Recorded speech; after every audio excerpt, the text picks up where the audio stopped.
प्यारे साथियों नमस्कार। मैं प्रभु कुमार। मैं बच्चों को डिमांड से आज इस सेशन में बातचीत का फुल चैप्टर पढ़ाऊंगा। तो बातचीत शुरुआत करने से पहले सबसे पहले हम लोग लेखक के बारे में जान लेते हैं। लेखक कौन है? बालकृष्ण भट्ट है। लेखक कौन है? बालकृष्ण भट्ट। मेरे चैनल पर आप नए हैं तो आप चैनल को सब्सक्राइब कर लीजिए, बेल आइकन पर क्लिक कर दीजिए ताकि सबसे पहले मेरा वीडियो आपके पास पहुंचे। तो चलिए टाइम को वेस्ट न करते हुए चैप्टर की शुरुआत करते हैं। सबसे पहले लेखक के बारे में पता कर। लेखक का नाम बालकृष्ण भट्ट है। क्या है? लेखक का नाम बालकृष्ण भट्ट है। बालकृष्ण भट्ट। इनका जन्म 23 जून 1844 ईस्वी को हुआ था। किनका जन्म? बालकृष्ण भट्ट का। इनका निधन यानी मृत्यु 20 जुलाई 1914 को। बालकृष्ण भट्ट का मृत्यु कब हुआ था जी? 20 जुलाई 1914 ईस्वी को। क्लियर? इनका निवास स्थान इलाहाबाद उत्तर प्रदेश में है। बालकृष्ण भट्ट का जन्म स्थान यानी निवास स्थान इलाहाबाद उत्तर प्रदेश में है। माता का नाम पार्वती देवी। पिता का नाम बेनी प्रसाद भट्ट। याद रखिएगा, ध्यान से सुनिए। माता का नाम पार्वती देवी और पिता का नाम बेनी प्रसाद भट्ट। पिता एक व्यापारी थे। याद रखिएगा, ऑब्जेक्टिव में पूछता है बालकृष्ण भट्ट के पिता का नाम क्या था? तो बेनी प्रसाद भट्ट। उनके पिताजी क्या थे? तो क्या थे? व्यापारी थे। क्या थे? व्यापारी थे। और माता एक सुसंस्कृत महिला जिन्होंने बालकृष्ण भट्ट के मन में अध्ययन की रुचि एवं लालसा जगाई। बालकृष्ण भट्ट के माता जो थी एक सुसंस्कृत महिला थी जिन्होंने बालकृष्ण भट्ट के मन में पढ़ने की लालसा जगाई। क्लियर? इनकी शिक्षा देखिए, शिक्षा कहां से हुई? प्रारंभ में संस्कृत का अध्ययन किया इन्होंने। शुरुआत में संस्कृत का अध्ययन किया। 1867 में प्रयाग के मिशन स्कूल में एंट्रेंस की परीक्षा दी। इन्होंने बालकृष्ण भट्ट ने। किन्होंने? बालकृष्ण भट्ट ने। क्लियर? वृत्ति देखिए, 1869 से 1875 तक प्रयाग के मिशन स्कूल में अध्यापन किया इन्होंने।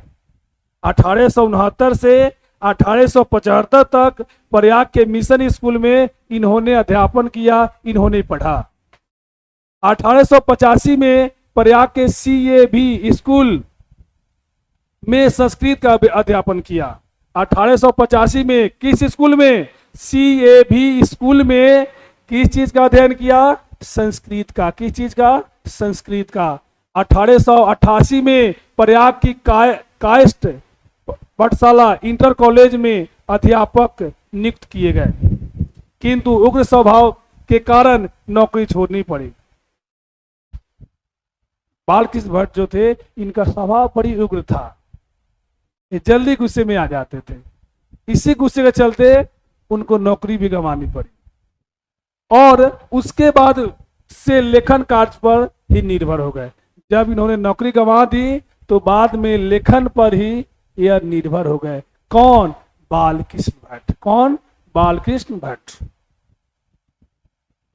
विशेष परिस्थिति देखिए, पिता के निधन के उपरांत पैतृक व्यापार संभालने के नाम पर गृह कलह का सामना करना पड़ा। जब इनकी पिता की मृत्यु हो गई तो व्यापार संभालने के नाम पर घर में कलह हो गया, घर में झगड़ा हो गया। घर में झगड़ा का सामना करना पड़ा। किनको? बालकृष्ण भट्ट को। क्लियर?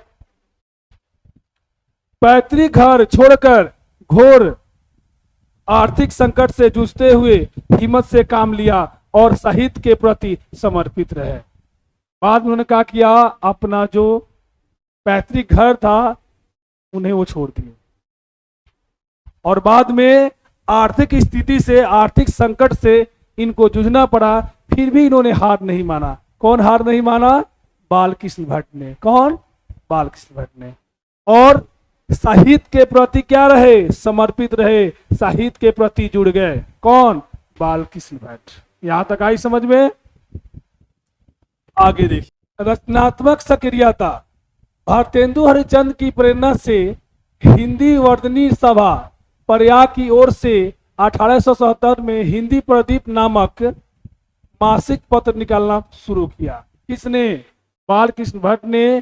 किसकी सहायता से, किसकी प्रेरणा से? भारतेंदु हरिश्चंद्र की प्रेरणा से हिंदी प्रदीप नामक मासिक पत्रिका इन्होंने निकाला। क्या निकाला? हिंदी प्रदीप नामक इन्होंने मासिक पत्रिका निकाला। इसे वे 33 वर्षों तक चलाते रहे। कितने वर्षों तक चलाए? 33 वर्षों तक। कितने वर्षों तक? 33 वर्षों तक। इसमें नियमित रूप से सामाजिक, साहित्यिक, नैतिक, राजनीतिक विषयों पर निबंध लिखते रहे। और इसमें क्या क्या लिखते थे आप ध्यान से सुनिए। सामाजिक के बारे में, सामाजिक, साहित्यिक, नैतिक, राजनीतिक विषयों पर क्या लिखते थे? निबंध लिखते थे। क्या लिखते थे? निबंध लिखते थे। 1881 में वेदों की युक्तिपूर्ण समीक्षा की। कब? 1881 में वेदों की युक्तिपूर्ण की समीक्षा की। 1886 में लाला श्रीनिवास दास के संयुक्ता स्वयंवर की कठोर आलोचना की। कब आलोचना की? 1886 में। इसके संयुक्ता स्वयंवर की?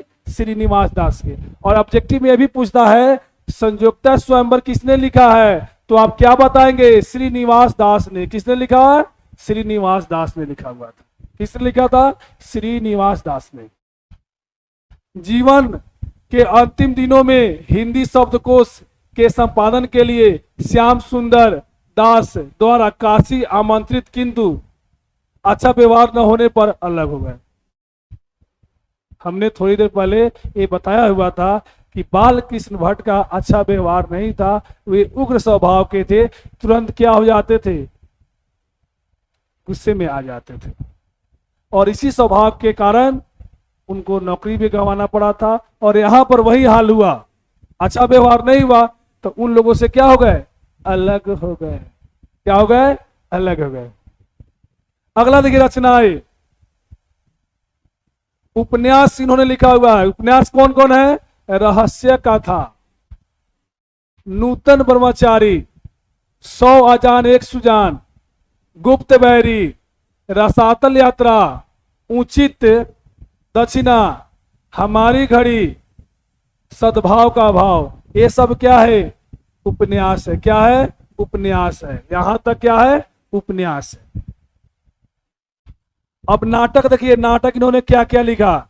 पद्मावती, कृता जुर्नीय, बेनी संहार, शिशुपालन वध, शिशुपाल वध, नल दमयंती या दमयंती स्वयंवर, शिक्षादान, चंद्रसेन, सीता वनवास, पतित पंचम, मेघनाथ वध, कट्टर सुम की एक नकल, ब्रिहनला, इंग्लैंडेश्वरी और भात जननी, भारतवर्ष और वक्कली, 2 दूरदेशी, एक रोगी एक वैद्य, रेल का विकट खेल, बाल विवाह आदि। इन्होंने यह नाटक के रूप में ये सब को लिखा हुआ है। कहां से कहां तक? यहां से लेकर यहां तक। ध्यान से देखिएगा क्योंकि आपके एग्जाम में ऑब्जेक्टिव के रूप में आएगा। ऑब्जेक्टिव रूप में आ सकता है। अगला देखिए अब प्रहसन है। प्रहसन इन्होंने कौन कौन लिखा? जैसा काम वैसा परिणाम, जैसा काम कीजिएगा वैसा परिणाम मिलेगा। नई रोशनी का बीस, नई रोशनी का बीस, आचार विडंबन आदि इन्होंने प्रहसन के रूप में लिखा। निबंध इन्होंने कितना लिखा? 1000 के आसपास निबंध इन्होंने लिखा था।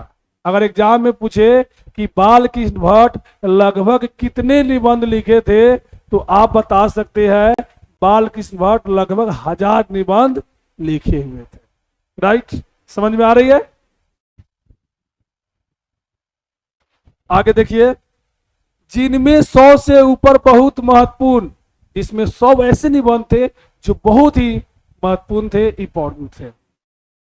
भट्ट निबंधमाला नाम से 2 खंडों में एक संग्रह प्रकाशित किया हुआ है। बालकृष्ण भट्ट जी ने निबंधमाला नाम से 2 खंडों में एक संग्रह प्रकाशित किए हुए है। तो ये रहा लेखक परिचय। क्या रहा? लेखक परिचय। अब हम लोग बातचीत पाठ की शुरुआत करते हैं। चैप्टर का नाम क्या है? बातचीत। और बातचीत चैप्टर का नाम सुनकर आपको समझ में आ गया होगा किस चीज के बारे में पढ़नी है। बातचीत की शैली क्या होना चाहिए, बातचीत है क्या, तो इस पाठ के माध्यम से, इस निबंध के माध्यम से हम लोग पढ़ेंगे, जानेंगे। तो सबसे पहले मैं बता दूं, बातचीत एक निबंध है। बातचीत क्या है? निबंध है। क्या है? निबंध है। आपके एग्जाम में आ सकता है बातचीत क्या है, तो वहां पे कहानी होगा, लघु कहानी होगा, निबंध होगा। तो आप क्या वहां पे आंसर चेक करेंगे? निबंध। तो चलिए बातचीत चैप्टर की शुरुआत करेंगे। और बातचीत चैप्टर के लेखक कौन है? बालकृष्ण भट्ट है। कौन है? बालकृष्ण भट्ट है। और बालकृष्ण भट्ट कहते हैं, इसे तो सभी स्वीकार करेंगे कि अनेक प्रकार की शक्तियां जो वरदान की भांति ईश्वर से मनुष्य को दी है, उनमें वाक शक्ति भी एक है। और बालकृष्ण भट्ट कहते हैं कि भाई सभी को स्वीकार करना पड़ेगा कि भगवान के द्वारा दी गई हमारे अंदर बहुत प्रकार की शक्तियां हैं। और उस शक्ति में से एक शक्ति कौन है? वाक शक्ति। कौन है? वाक शक्ति, बोलने की शक्ति। मान लीजिए अगर बोलने की शक्ति ना होता तो क्या होता? चलिए हम लोग चैप्टर में पढ़ते हैं। यदि मनुष्य की और इंद्रियां अपनी अपनी शक्तियों में अविकल रहती है और वाक शक्ति मनुष्यों में न होती, तो हम नहीं जानते इस गूंगी सृष्टि का क्या हल होता। लेखक कह रहे हैं कि अगर हम लोगों में अगर वाक शक्ति ना होती तब पूरी दुनिया का हाल क्या होता? तब पूरी दुनिया क्या बन जाता? गूंगा बन जाता या गूंगी बन जाता। क्लियर? अगर आपके एग्जाम में आए कि अगर वाक शक्ति मनुष्य में ना होती तो क्या होता, तो पूरी दुनिया, पूरी सृष्टि गूंगी बन जाता, गूंगी के समान रहता। सब लोग लूज पूज से हो मानो कोने में बैठा दिए गए होते, और जो कुछ सुख दुख का अनुभव हम अपनी दूसरी इंद्रियों के द्वारा करते हैं, उसे अवाक होने के कारण आपस में एक दूसरे से कुछ ना कह सुन सकते। तो अगर हम में वाक शक्ति ना होता तो सब लोग लूज पूज अवस्था में एक कोने में पड़े रहते। और हमें जो इंद्रियों के माध्यम से जो हमें अनुभव होता है, उस अनुभव को हम किसी दूसरे मानव से शेयर नहीं कर पाते। अपना जो फीलिंग है दूसरों के पास नहीं पहुंचा पाते। ये सब कौन बता रहे हैं? बालकृष्ण भट्ट। और चैप्टर का नाम क्या है? बातचीत। इस वाक शक्ति के अनेक फायदों में स्पीच भाषण, वक्तृता और बातचीत दोनों है। और इस बातचीत के अनेक फायदों में स्पीच भी शामिल है, किंतु इस स्पीच से बातचीत का ढंग ही निराला है। बातचीत में वक्ता को नाच नखरा जाहिर करने का मौका नहीं दिया जाता है। जब बातचीत कीजिएगा तो किसी को नखरा दिखाने का मौका नहीं दिया जाता है, ये ध्यान रखिएगा। कि वह बड़े अंदाज से गिन गिन कर पांव रखता हुआ पुलपिट पर जा खड़ा हो और पुण्य वाहन वाचन या नांदी पाठ की भांति घड़ियों तक साहबान, मंजलिस, चेयरमैन, लेडीज एवं जेंटलमैन की बहुत सी स्तुति करावे और तब किसी तरह वक्तृता का आरंभ करे। लेकिन जब भाषण शुरुआत होती है तो सबसे पहले लोग क्या कहता है? लेडीज एंड जेंटलमैन, चाहे हिंदी में भाइयों एवं बहनों। तो ये सब संबोधन के कुछ शब्द होते हैं। उसके बाद क्या होता है? अपनी बात को लोग क्या करता है? मतलब दुनिया के सामने, लोग सामने रखता है। यह स्पीच की पहचान है। किसकी पहचान है? स्पीच भाषण की पहचान है। जहां कोई मर्म या नोकी चुटली बात वक्ता महाशय के मुख से निकली कि ताली ध्वनि से कमरा गूंज उठा। अब यहां पे जब कोई भाषण देता है तो जैसे ही भाषण में कुछ ऐसी बात आती है जो पब्लिक को पसंद आ जाती है, लोगों को पसंद आ जाती है, तो लोग ताली बजाना शुरू कर देते हैं, हंसने लगते हैं। तो ऐसी खासियत है स्पीच की। आगे देखिए, इसलिए वक्ता को खामखा ढूंढकर कोई ऐसा मौका अपनी वक्तृता में लाना ही पड़ता है जिसमें करताल ध्वनि अवश्य हो। और इसलिए जो वक्ता होता है, जो स्पीकर होता है, जो भाषण देता है, तो वो अपने भाषण में कुछ ऐसी बात को लाता है जिससे करताल ध्वनि करने में लोग मजबूर हो जाए, ताली बजाने में क्या हो जाए, मजबूर हो जाए। यह है एक भाषण की खासियत। वही हमारी साधारण बातचीत का कुछ ऐसा घरेलू ढंग है कि उसमें न करताल ध्वनि या कोई मौका है और न लोगों के कहे उड़ाने की कोई बात ही रहती है। लेकिन बातचीत का एक घरेलू ढंग क्या है, घरेलू ढंग में, बातचीत के घरेलू ढंग में हम लोग करताल ध्वनि का कोई मौका नहीं देते हैं। इसमें करताल ध्वनि कोई स्थान नहीं होता। जैसे हम लोग आपस में बात करें, घर में बात कर रहे हैं, तो बात बात में कोई ताली तो नहीं बजाएगा, नहीं ना बजाएगा जी, नहीं बजाएगा। तो ये है घरेलू बातचीत का ढंग। इसमें करताल ध्वनि का चाहे करतल ध्वनि का कोई मौका नहीं दिया जाता है। हम दो आदमी प्रेम पूर्वक संलाप कर रहे हैं, हम दो आदमी प्रेम पूर्वक बात कर रहे हैं, कोई चुटली बात आ गई, हंस पड़े। और कोई दो व्यक्ति अगर बात कर रहा हो तो उसमें कोई ऐसी बात आती है, मानो कोई चुटकुला सुना दे, तो थोड़ा हम लोग हंस पड़ते हैं। मुस्कुराहट से होठों का केवल फड़क उठना ही इस हंसी का अंतिम सीमा है। हम लोग जब दो कोई बात कर रहे हैं, हंसी आई तो थोड़ा हंसी है, हो गया, इतना ही तक। स्पीच का उद्देश्य सुनने वाले के मन में जोश और उत्साह पैदा कर देना है। लेकिन जब स्पीच होता है तो स्पीच का उद्देश्य होता है कि लोगों के सुनने, जो लोग सुनने वाले होते हैं, उसके दिल में, उसके दिमाग में एक जोश पैदा करता है। कौन? स्पीच। स्पीच के माध्यम से क्या होता है, लोगों के दिल में जोश पैदा होता है, उत्साह पैदा होता है। घरेलू बातचीत मन रमाने का ढंग है। लेकिन जब हम घर में बात करते हैं, घरेलू बातचीत करते हैं, तो केवल रम रमाने के लिए, अपने मन को मनाने के लिए जो भी आवश्यकता पड़ता है हम लोग बातचीत के जरिए वो डिमांड कर लेते हैं, वो मांग लेते हैं।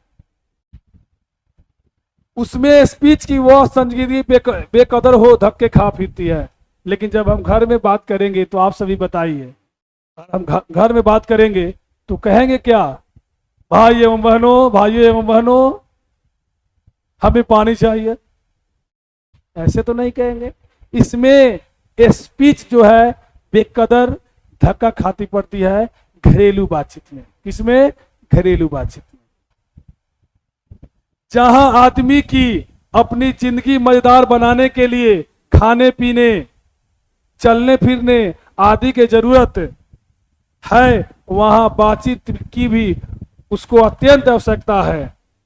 आदमी को अपनी जिंदगी की मजेदार बनाने के लिए, जिंदगी को मजेदार बनाने के लिए खाना पीना, चलना फिरना जिस तरह से आवश्यकता है, उसी तरह हमें अपने जिंदगी में बातचीत की भी आवश्यकता है। मान लीजिए कोई व्यक्ति बातचीत करने में सक्षम नहीं है, तो हम लोग उसे क्या कहते हैं? गूंगा कहते हैं, कहते हैं ना। जो कुछ मवाद या धुआं जमा रहता है वह बातचीत के जरिए भाप बनकर बाहर निकल पड़ता है। किसी के प्रति दुश्मनी के भाव से अंदर ही अंदर हम गुस्से हो रहे हैं, लेकिन जब हम बातचीत कर लेंगे तो उस बातचीत के जरिए जो भी गुस्सा होगा वह भाप बनकर वह निकल पड़ता है। जितने भी गुस्से हुए लोग होंगे, जब उनसे आप बातचीत कीजिएगा तो थोड़ा वो क्या हो जाता है, शांत हो जाता है। लेकिन जब तक बातचीत नहीं होगी, जब तक वे गुस्से में ही होंगे। क्लियर? तब बातचीत करने से क्या होता है, मन हल्का हो जाता है। क्या होता है जी? मन हल्का हो जाता है।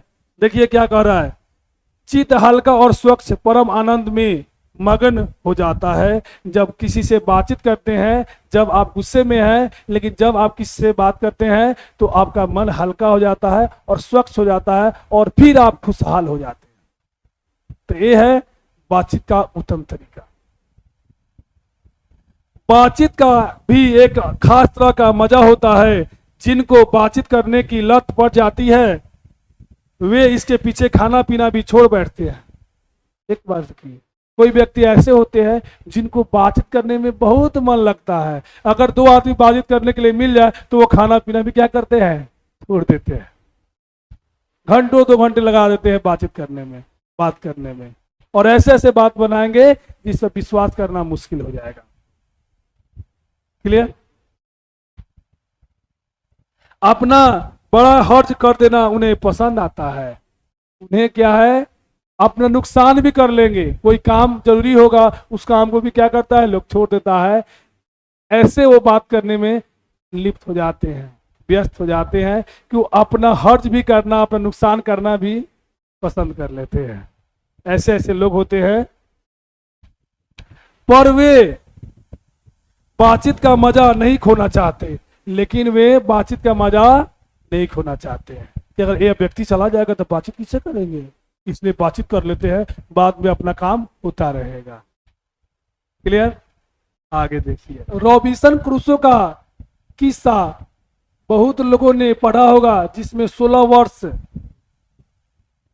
तक मनुष्य मुख देखने को भी नहीं मिला था। रॉबिन्सन क्रूसो का आप लोग किस्सा कहीं पढ़े होंगे, जिसमें 16 वर्ष तक उन्होंने मानव का मुंह नहीं देखा था। कितने वर्षों तक? 16 वर्षों तक। कुत्ता, बिल्ली आदि जानवरों के बीच में रह 16 वर्ष के उपरांत उसने फ्राइडे के मुख से एक बात सुनी। याद रखिएगा, किसके मुख से बात सुनी? फ्राइडे के मुख से। किसके मुंह से बात सुनी? फ्राइडे के मुंह से। 16 वर्ष तक किसके साथ रहे? कुत्ता, बिल्ली आदि जानवरों के साथ। 16 वर्षों के बाद उन्होंने क्या किया? फ्राइडे के मुख से एक बात सुनी। याद रखिएगा, फ्राइडे। यद्यपि उसने अपनी जंगली बोली में कहा था, पर उस समय सन को ऐसा आनंद हुआ मानो उसने नए सिरे से फिर से आदमी का चूल्हा पाया है। जब उन्होंने फ्राइडे के मुख से बात सुना तो उसको ऐसा लगा कि अभी अभी हम क्या हुए हैं? मानव बने हैं। क्या बने हैं? मानव बने हैं। इससे सिद्ध होता है कि मनुष्य की वाक शक्ति में कहां तक लुभा लेने की ताकत है। इससे आपको पता चलता है कि बातचीत के जरिए ही किसी मनुष्य को अपने तरफ आप अट्रैक्ट कर सकते हैं, आकर्षित कर सकते हैं। बातचीत में इतना ताकत होता है। देखिएगा, कोई व्यक्ति ऐसे होते हैं जो बातचीत के माध्यम से आपको अपनी तरफ अट्रैक्ट कर लेता है। ये होता है बातचीत। क्लियर? जिनसे केवल पत्र व्यवहार है, कभी एक बार भी साक्षात्कार नहीं हुआ, उन्हें अपने प्रेमी से बात करने की कितनी लालसा रहती है। एक इसमें पत्र व्यवहार है, पत्र लिखना। अब यहां पे देखिए, यहां पे कहा जा रहा है एक बार भी दर्शन नहीं हुआ, उन्हें अपने प्रेमी से बात करने की कितनी लालसा रहती है कि कब मिले कि हम लोग एक दूसरे से बात करें। क्या करें? बात करें। अपना अभियांत्रित भाव दूसरे पर प्रकट करना और उसका आशय आप ग्रहण कर लेना शब्दों के ही द्वारा हो सकता है। आप किसी व्यक्ति का मन के भाव को कब पकड़ पाएंगे? जब उससे आप बात करेंगे तब ना। जब तक बात नहीं होगा तब तक साथ नहीं होगा। आप उसकी मनोदशा को नहीं पढ़ पाएंगे कि क्या कहने वाला है। सच है, जब तक मनुष्य बोलता नहीं तब तक उसका गुण दोष प्रकट नहीं होता है।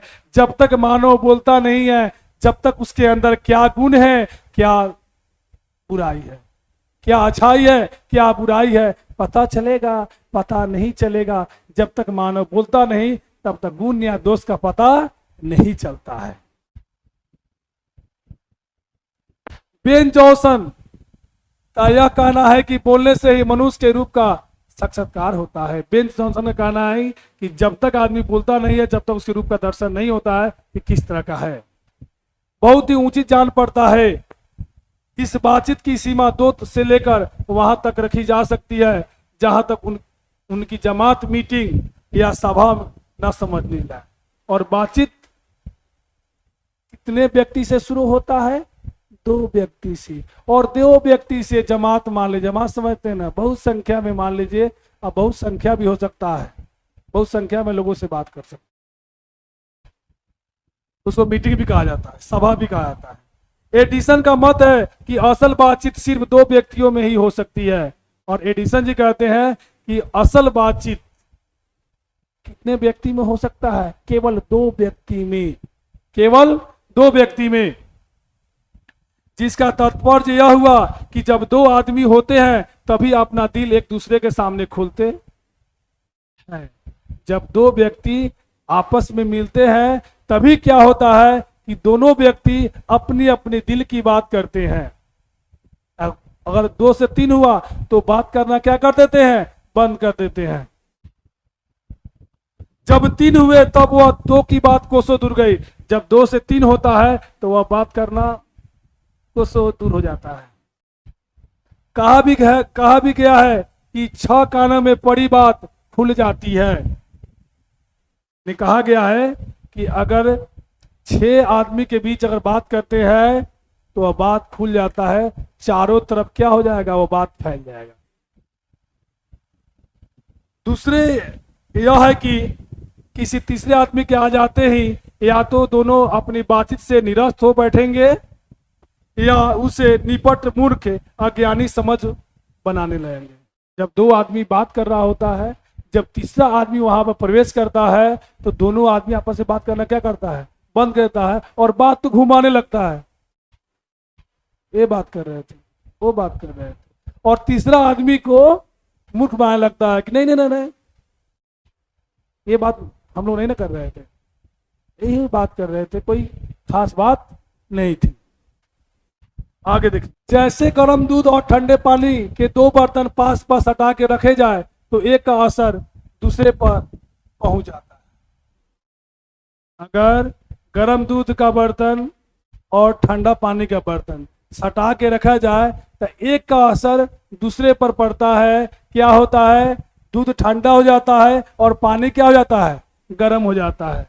अर्थात दूध ठंडा हो जाता है और पानी गर्म हो जाता है। वैसे ही 2 आदमी पास बैठे हो तो एक का गुप्त असर दूसरे पर पहुंच जाता है। जब 2 आदमी पास में बैठे हो तो एक का असर दूसरे पर पड़ता है।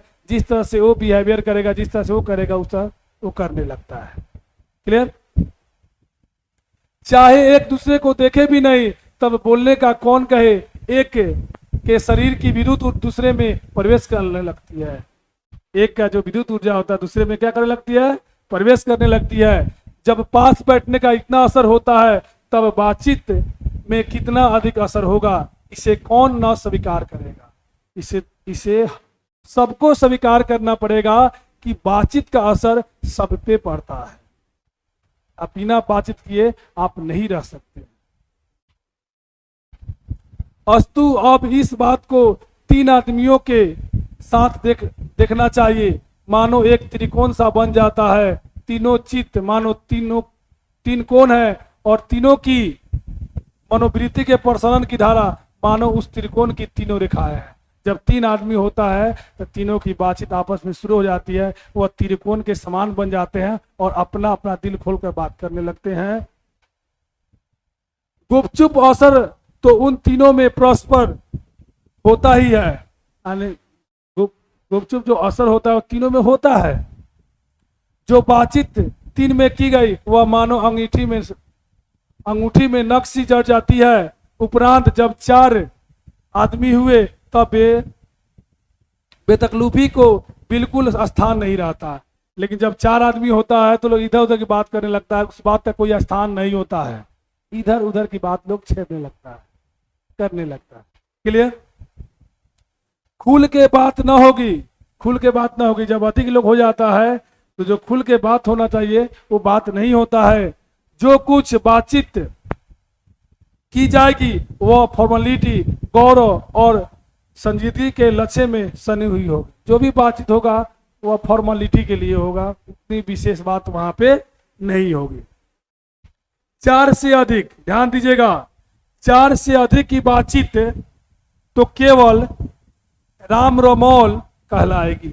याद रखिएगा, ऑब्जेक्टिव में आता है 4 से अधिक की बातचीत क्या कहलाती है? राम रमौल कहलाती है। क्या कहलाती है? राम रमौल कहलाती है। क्लियर? आगे देखिए, उसे हम संलाप नहीं कह सकते। इस बातचीत के अनेक भेद है। 2 बूढ़ों की बातचीत पराया जमाने की शिकायत पर हुआ करती है। जब 2 बूढ़े बातचीत करते हैं तो वे जमाने की शिकायत करते हैं कि मेरे जमाने में तो इस तरह था, आज के जमाने में बहुत परिवर्तन हो चुका है। वे लोग जमाने की शिकायत करते हैं। किसी शिकायत करते हैं? जमाने की। वे बाबा आदम के समय की ऐसी दास्तान शुरू करते हैं, ऐसी दास्तान शुरू करते हैं जिसमें 4 सच तो 10 झूठ होता है। और वे लोग ऐसे से बात करते हैं जिसमें मुश्किल से 10 बात में 4 ही सही होता है और 6 क्या होता है? गलत होता है। ऐसा लोग फेंकने लगता है। क्लियर? एक बार उनकी बातचीत का घोड़ा छूट जाना चाहिए, पहरों बीत जाने पर भी अंत ना होगा। एक बार लोग बातचीत करना शुरू कर देगा तो शाम हो जाएगा, लेकिन बातचीत का अंत नहीं होगा। पराया अंग्रेजी राज प्रदेश और पुराने समय की रीति नीति का अनुमोदन और इस समय के सब भांति लायक नौजवानों की निंदा उनकी बातचीत का मुख्य प्रकरण होता है। और वे लोग किसके बारे में बात करते हैं? अंग्रेजी राज के बारे में। अंग्रेजी राज यानी अंग्रेज जो भारत में आया था उसके बारे में, परदेश के बारे में जब वे परदेश जाते हैं कमाने, और पुराने समय की रीति नीति के बारे में, और खासकर नौजवानों की क्या करते हैं? निंदा करते हैं। कौन? बूढ़ों का ग्रुप। पढ़े लिखे हुए के लिए तो शेक्सपियर, मिल्टन, मिल और स्पेंसर जी पर नाचा करेंगे। आज जो व्यक्ति पढ़ा लिखा रहता है, जो लड़का पढ़ा लिखा रहता है, उस लगो तो मानो शेक्सपियर ही है, मिल्टन ही है। उसके जीभ पर मानो शेक्सपियर नाच रहा है, डांस कर रहा है। अपने आप को वो बहुत क्या समझता है? तेज समझता है। अपनी लिकायत के नशे के चूर हम चुनी डिग्रेनेस्ट अखड़पन की चर्चा छेड़ेंगे। उसके मनोदशा में अखड़पन रहेगा, तेजापन रहेगा। 2 हम सहेलियों की बातचीत का कुछ जायका ही निराला है। रस का समुद्र मानो उमड़ चला आ रहा है। जो सखी जब बात करता है या बात करती है तो मानो समुद्र उमड़ कर चला आया है। इस तरह से लोग बातचीत बनाना क्या करता है? शुरू करता है। इसका पूरा स्वाद उन्हीं से पूछना चाहिए जिन्हें ऐसे की रस सनी बात सुनने की कभी भाग लड़ा हो, और यह बात उसी से पूछा जाए जिनको यह बात सुनने का मौका मिला हो। आगे देखिए, 2 बुढ़ियों की बातचीत का मुख्य प्रकरण बहू बेटी वाली हुई तो अपनी बहुओं या बेटों का गीला शिकवा होगा। 2 बुढ़ियों का बातचीत जब होगा तब बेटी बहू के बारे में होगा, बेटा के बारे में होगा, गीला शिकवा होगा कि मेरी जो बहू है ऐसी है, मेरी बेटी ऐसी है, मेरा बेटा ये कर रहा है। तो शिकायत करता है बहू बेटी बेटों के बारे में। क्लियर? कौन करती है लोग? 2 बुढ़ियों की बातचीत में एक गीला शिकवा आपको मिलेगा। या वे पिरादाने का कोई ऐसा रस छेड़ बैठेगी कि बात करते करते अंत में खोड़े दांत निकल लड़ने लगती है। ऐसे से जब बात बनाने लगेगी तो जब औरत जब बुढ़ी हो जाती है तो अंत में उसका दांत गिरना शुरू हो जाता है। तो कुछ दांत ऐसे होते जो आगे का भाग का गिर गया होता है तो उसका दांत भी दिखने लगता है, खोड़ा दांत भी दिखने लगता है। लड़कों की बातचीत खिलाड़ी हुए तो अपनी अपनी तारीफ करने के बाद वे कोई सलाह गांठेंगे जिससे उनको अपनी शैतानी जाहिर करने का पूरा मौका मिले। आज जब लड़का होगा और वो खिलाड़ी होगा तो अपनी इस तरह से बड़ाई करेगा कि मानो विश्वास करने में मुश्किल नहीं होता है। 6 बॉल पर 6 छक्का मार देंगे, भले 6 बॉल पे 1 छक्का लगे या ना लगे, लेकिन अपनी बड़ाई करने में कोई कसर नहीं छोड़ता है। स्कूल के लड़कों की बातचीत का उद्देश्य अपने उस्ताद की शिकायत या तारीफ या अपने सहपाठियों में किसी के गुण अवगुण का कथन होता है।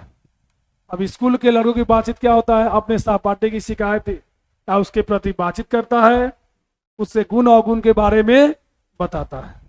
आगे देखिए, में कोई लड़का तेज हुआ तो कभी अपने सामने दूसरे को कुछ ना गिनेगा। जब लड़का पढ़ने में तेज होता है तो वह किसी को कुछ नहीं गिनता है, किसी को कुछ नहीं समझता है, कहता है मैं ही सब कुछ। सुस्त और बोधा हुआ तो दबी बिल्ली का सा स्कूल भर अपना गुरु ही मानेगा, पूरा स्कूल को।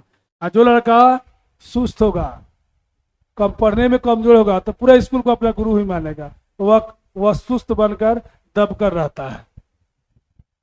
इसके अलावा बातचीत की और बहुत सी किस्में हैं। राजकाज की बातचीत, व्यापार संबंधी बातचीत, दो मित्रों में प्रेम मिलाप इत्यादि, ये सब बातचीत का तरीका है।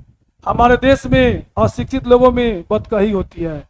हमारे देश में बहुत सारे लोग अशिक्षित है, पढ़े लिखे नहीं है, तो उसमें बदकही होती है। उस बात का कोई असर यानी कोई इंपॉर्टेंस नहीं रहता है। लड़की लड़के वालों की ओर से एक एक आदमी बिचवाई होकर दोनों में प्रेम, दोनों में विवाह संबंध की कुछ बातचीत करते हैं। और जब शादी का समय होता है, जिसे हम लोग अगुआ कहते हैं, अगुआ काम क्या रहता है? लड़का पक्ष से लड़की पक्ष से दोनों से बातचीत करके वे क्या कराते हैं? शादी कराते हैं। जब शादी होता है तो बातचीत के जरिए ही होता है। जब तक बातचीत ना होगा तो संबंध बनेगा नहीं बनेगा। उस दिन से बिरादरी वालों को जाहिर कर दिया जाता है कि अमुक की लड़की का अमुक के लड़के के साथ विवाह पक्का हो गया है, यानी फलना का लड़की फलना का लड़का के साथ शादी तय हो गया है। यह सेट होता है। और यह रस्म बड़े उत्सव के साथ की जाती है। चंडूखाने की बातचीत भी निराली होती है। निदान बात करने के अनेक प्रकार और ढंग हैं। बात करने के भी अनेक प्रकार और ढंग हैं। आगे देखिए आप लोग, यूरोप के लोगों में बात करने का हुनर है, जिसे आर्ट ऑफ कन्वर्सेशन कहा जाता है। यहां तक बढ़ा है कि स्पीच और लेख दोनों इसे नहीं पाते। इसकी पूर्ण शोभा काव्य कला प्रवीण विद्वान मंडली में है। ऐसे चतुराई से प्रसंग छोड़े जाते हैं कि जिन्हें सुनकर कान को अत्यंत सुख मिलता है। यानी आर्ट ऑफ कन्वर्सेशन में ऐसे बात छेड़े जाते हैं जिसे कान को सुनकर क्या लगे? अच्छा लगे। क्या लगे? अच्छा लगे। सुहद गोष्ठी इसी का नाम है। और आर्ट ऑफ कन्वर्सेशन का दूसरा नाम क्या है? सुहद गोष्ठी है। सुहद गोष्ठी की बातचीत की यह तारीफ है कि बातचीत करने वालों की लिकायत अथवा पंडिताई का अभिमान या कपट कही एक बात में भी प्रकट न होता है, वरन क्रम में रसाभास पैदा करने वाले शब्दों को रखते हुए चतुर सयाने अपनी बातचीत को सरस रखते हैं, अपने बातचीत को सरल भाव में रखते हैं। वह रस हमारे आधुनिक शुष्क पंडित की बातचीत में, जिसे शास्त्र कहते हैं, जो पंडित जी होते हैं जो शास्त्र पढ़ते हैं, उसकी बात यहाँ पर हुई है। कभी आवेग ही नहीं, मुर्ग और बटेर की लड़ाइयों की झपटा झपटी के समान उनकी नीरस गांव में सरस सलाप की चर्चा ही चलाना व्यर्थ है, वरन कपट और एक दूसरे को अपने पंडित के प्रकाश से बाद में परास्त करने का संघर्ष आदि रसाभास की सामग्री वहां बहुतायत के साथ आपको मिलेगी। जब पंडित जी वेद पढ़ाना शुरू करते हैं तो आपको पता चलेगा किसकी लड़ाई हो रही है, किसकी, मुर्ग और बटेर की। मंगल भगवान विष्णु आपको पता ही नहीं चला पंडित जी क्या पढ़ रहे हैं। घंटों भर तक काव काव करते रहेंगे और कुछ ना हुआ, घंटों तक पंडित जी वेद पढ़ाते रहेंगे लेकिन लोगों को समझ में कुछ नहीं आएगा। बड़ी बड़ी कंपनी और कारखाने आदि बड़े से बड़े काम इसी तरह पहले से दो चार दिल्ली दोस्तों की बातचीत से ही शुरू किए गए। अब बड़ा बड़ा जो कारखाना शुरू किया गया है आपस मिलकर, तो बातचीत के जरिए ही ना किया गया। अगर बातचीत नहीं होता तो वे प्लान बैठा पाते नहीं बैठा पाते, तो यह बातचीत के जरिए ही होता है। उपरांत बढ़ते बढ़ते यहां तक बड़े की हजारों मनुष्य की उनसे जीविका चलने लगी और साल में लाखों की आमदनी होने लगी। और धीरे धीरे क्या हुआ, जब फैक्ट्री खुला, जब कारखाना खुला, तो उसमें लाखों लोग क्या हो गए, काम करने लगे और काम करने से उनका जीविका चलने लगा। और ये सब कैसे हुआ, बातचीत के जरिए से हुआ। किस जरिए से, बातचीत के जरिए से। आगे देखिए,